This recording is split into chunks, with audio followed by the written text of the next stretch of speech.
City কলেজের শিক্ষার্থীদের সঙ্গে সংঘর্ষে ঢাকা কলেজের ১৫০ শতাধিক শিক্ষার্থী আহত হয়েছে জানিয়ে তাদের সুচিকিৎসা নিশ্চিত করার দাবি জানিয়েছে কলেজ কর্তৃপক্ষ ও শিক্ষার্থীরা। সেনাবাহিনীর বিরুদ্ধে ঢাকা কলেজের স্থাপনায় সরাসরি হামলা ও ভাঙচুরের অভিযোগ তুলে তারা এই হামলার নির্দেশদাতা পুলিশ কর্মকর্তাদের ক্ষমা চেয়ে পদত্যাগের দাবি করেছেন। একই সঙ্গে পরবর্তীতে সংঘর্ষ এড়াতে সায়েন্স ল্যাবরেটরি এলাকা থেকে সিটি কলেজ সরিয়ে নেওয়ারও দাবি তুলেছেন ঢাকা কলেজের শিক্ষক শিক্ষার্থীরা। ঢাকা কলেজের ১৮৪তম প্রতিষ্ঠা বার্ষিকীর দিন বুধবার দুপুরে কলেজের দুটি বাস সিটি কলেজের শিক্ষার্থীরা ভাঙচুর করেন। এ ঘটনার জেরে দুই কলেজের শিক্ষার্থীদের মধ্যে দফায় দফায় সংঘর্ষ হয়। পরে সন্ধ্যা 6:45 ঢাকা কলেজ ক্যাম্পাসে কলেজ কর্তৃপক্ষ সংবাদ সম্মেলন করে।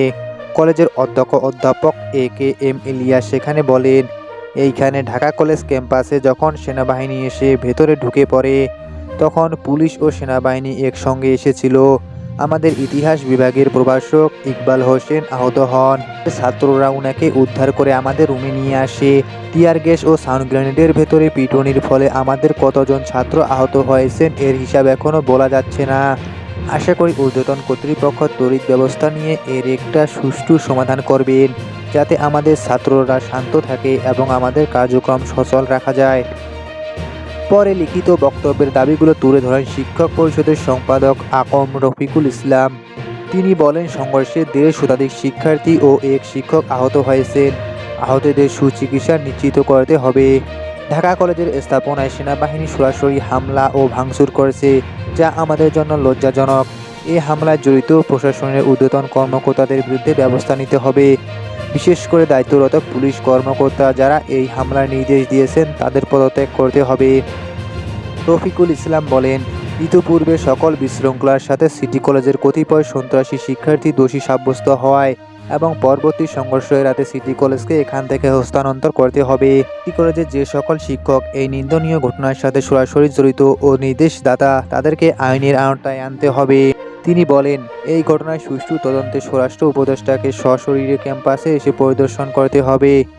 এই হামলায় জড়িত সেনা ও পুলিশের ঊর্ধ্বতন কর্মকর্তাদের ক্ষমা চেয়ে পদত্যাগ করতে হবে। এ সময় উপস্থিত শিক্ষার্থীরা ভুয়া ভুয়া সেনাবাহিনী ভুয়া স্লোগান দেন। আকম রফিকুল ইসলাম বলেন, বৈষম্যবিরোধী ছাত্র আন্দোলনে ৭ শিক্ষার্থী নিহত হয়েছেন এবং শত শিক্ষার্থী আহত হয়েছেন।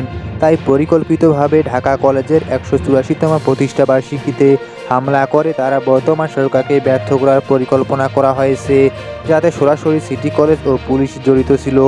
ঢাকা কলেজের ক্যাম্পাসের নিরাপত্তা নিশ্চিত করে ২৪ ঘন্টার মধ্যে এসব পূরণ এবং কলেজের শিক্ষার স্বাভাবিক পরিবেশ নিশ্চিত করার দাবি জানান তিনি। ঢাকার সায়েন্স ল্যাবরেটরি মোড়ের কাছে আধা কিলোমিটারেরও কম দূরত্বে ঢাকা কলেজ ও সিটি কলেজের ক্যাম্পাস।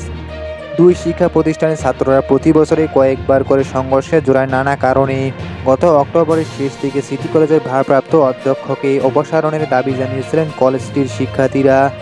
এই ঘটনা নিয়ে জটিলতার মধ্যে কলেজটি দীর্ঘ ২০ দিন বন্ধ রাখার পর মঙ্গলবার থেকে একাডেমিক কার্যক্রম চালু হয়। এর একদিন না যেতে শিক্ষার্থীরা ঢাকা কলেজের সঙ্গে সংঘাতে জড়ালেন।